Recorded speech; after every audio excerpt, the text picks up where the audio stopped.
తెలంగాణలో నకిలీ ఓట్లు ఎన్నికల సంఘానికి తలనొప్పిగా మారాయి. ఓట్ల తొలగింపుపై ఇప్పటికే ఎన్నికల సంఘం విమర్శలు ఎదుర్కొంది. ఇలాంటి సమయంలో ఏకంగా ఎన్నికల ప్రధానాధికారి రజత్ కుమార్, మాజీ సీఈసీ ఓపీ రావత్ పైనే ఓటర్ కార్డులు ప్రత్యక్షమవడం కలకలం రేపింది. దీని కేంద్ర ఎన్నికల సంఘం సీరియస్ గా తీసుకుంది. సీసీఎస్ పోలీసులకు ఫిర్యాదు చేయడంతో వాళ్లు దర్యాప్తు ప్రారంభించారు. ఇద్దరు జీహెచ్ఎంసీ అధికారులపై ఫిర్యాదు ఇవ్వడంతో విచారణ జరుగుతోంది. లోక్సభ ఎన్నికలపై అధికార యంత్రాంగం కసరత్తు ప్రారంభించింది. తెలంగాణ సీఎస్, డీజీపీ, రాష్ట్ర ఎన్నికల ప్రధానాధికారి సమావేశమయ్యారు. లోక్సభ ఎన్నికల నిర్వహణపై ఏర్పాట్లపై కేంద్ర ఎన్నికల కమిషన్తో వీడియో కాన్ఫరెన్స్ ద్వారా చర్చించారు.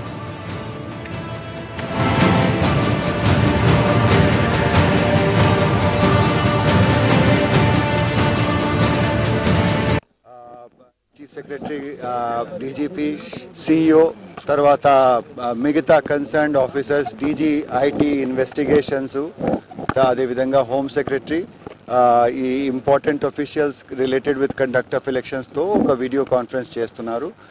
అన్ని రాష్ట్రాలతో జరుగుతున్నది.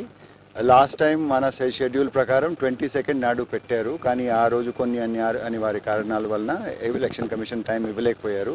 అదే పోస్ట్పోన్ అయ్యి ఈరోజు కంప్లీట్ అయింది. ఇప్పుడే అయితే ముగిసింది. ముఖ్యంగా 4-5 పార్లమెంట్ ఎన్నికలలో దగ్గరికి వస్తున్నాయి. దానికోసం అరేంజ్మెంట్స్ ఎలా ఉన్నాయి? ముఖ్యంగా ఫస్ట్ అండ్ ఫార్మోస్ట్ మన దగ్గర మొన్ననే ఎలక్షన్ జరిగింది కాబట్టి కొన్ని ఇష్యూస్ ఆల్రెడీ మేము సార్ట్అవుట్ చేసాము. ముఖ్యంగా సిఇఓస్ ఆఫీస్కి స్ట్రెంథనింగ్, అంటే ఈచ్ వర్టికల్కి ఎలక్టరల్ రోల్ కోసం ఒక ఆఫీసరు, ఈవీఎంస్ కోసం ఒక officer, law and order, model code of conduct, trainings, చాలా కాంపోనెంట్స్ ఉన్నాయి. అన్నీ చాలా డీటెయిల్కి వెళ్ళి చేయాలి.